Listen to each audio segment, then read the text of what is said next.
কৃত্রিম বুদ্ধিমত্তার মাধ্যমে তৈরি করা হলো ভারতীয় ক্রিকেট দলের প্রাক্তন অধিনায়ক সৌরভ গাঙ্গুলির নতুন অবতার। এমনভাবে তৈরি করা হয়েছে যেখানে ২০০টি ভাষার কথা বলতে পারে এই অবতার। বিজ্ঞানের এমন কৃতিত্ব দেখে চমকে গিয়েছেন সাবেক এই ক্রিকেটার নিজেই।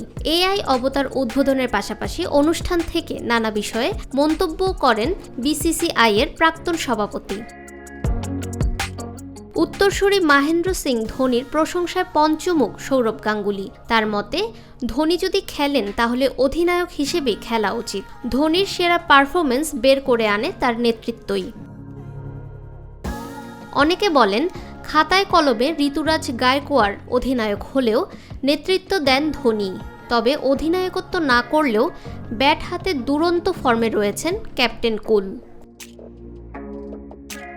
ফাহমিদা বিনতে আনোয়ার, নিরপেক্ষ নিউজ ডেস্ক।